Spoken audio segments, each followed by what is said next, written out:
से मीरा ने चुने अपने गोविंद, आप भी चुनो। मीरा ने कृष्ण में से कृष्ण चुना और कई लोग अभी तक अपना कृष्ण ही नहीं चुन पाए।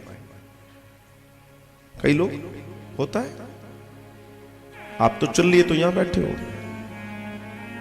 मेरे तो गिरधर गोपाल दूसरो न कोई, जाके सर मोर मुकुट मेरो पति सोई। गिरधर गोपाल मेरे पति हैं, गिरधर गोपाल मेरे भगवान हैं, मैं उनकी हूं, वो मेरे हैं। यही मीरा का दर्शन है। आपको अनन्य होना पड़ेगा।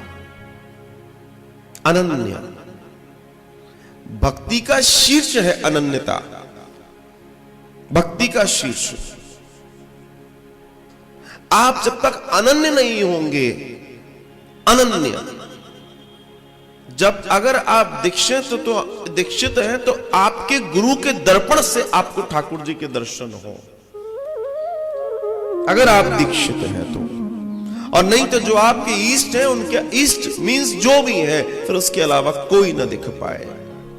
जैसे एक सती नारी के लिए उसके पति को छोड़ के पूरे दुनिया के पुरुष स्त्री होते हैं, ठीक उसी तरीके से अनन्यता से जो भक्त बनता है उसके जीवन का कल्याण हो जाता है, उसके जीवन का कल्याण हो जाता है।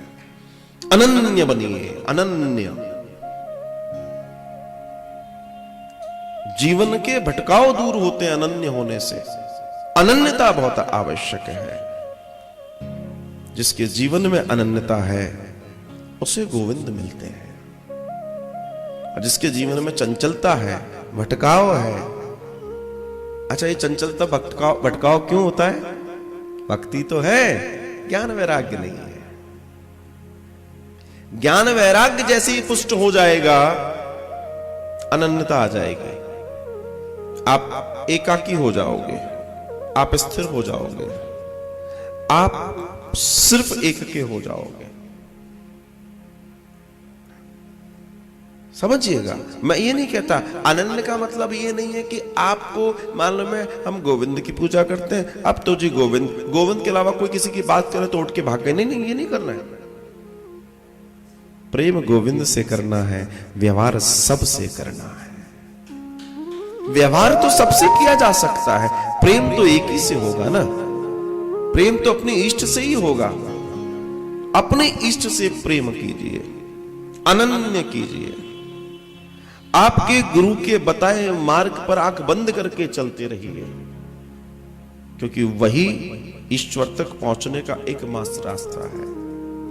और वो आपको ईश्वर तक पहुंचाने के लिए सज्ज हैं, वो आपको मार्ग दे रहे हैं। आप चलते रहिए, चलते रहिए, चलते रहिए।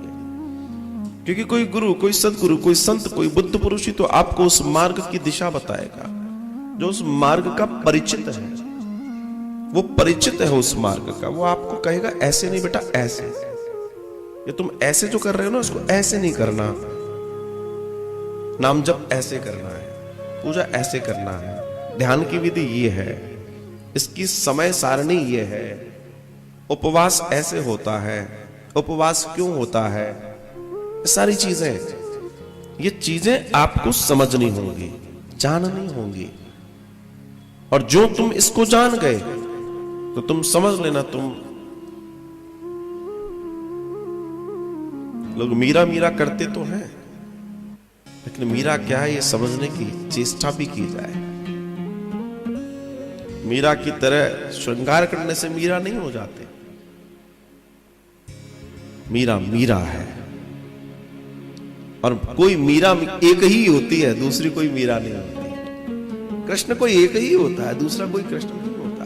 जो आप हैं वो आप ही हैं, आपका कोई दूसरा नहीं हो सकता। यही तो ऊपर वाले की इस सबसे बड़ी जो है योजना है, जिसे कोई भंग नहीं कर सकता। आप हैं, आप में वो पैदा कीजिए। आप डुप्लीकेशन या कॉपी कैटिंग में ना जाए, अपने आप में वो चीज पैदा कीजिए। तब आप देखिए जीवन कैसे सुंदरता से ईश्वर के करीब जाएगा, और वो आपसे कहेगा बेटा आओ मेरे पास आओ। यही स्थिति को पुष्ट करने के लिए भगवान श्री कृष्ण ने चुनाव किया था उन गोपियों का जिनके साथ भगवान को महाराज करना था। श्री सुखदेव जी परीक्षित जी से कहते हैं, हे परीक्षित, एक बार भगवान श्री कृष्ण ने शरद पूर्णिमा की सुंदर रात्रि में नदी वन में बहुत सुंदर बांसुरी वादन किया था।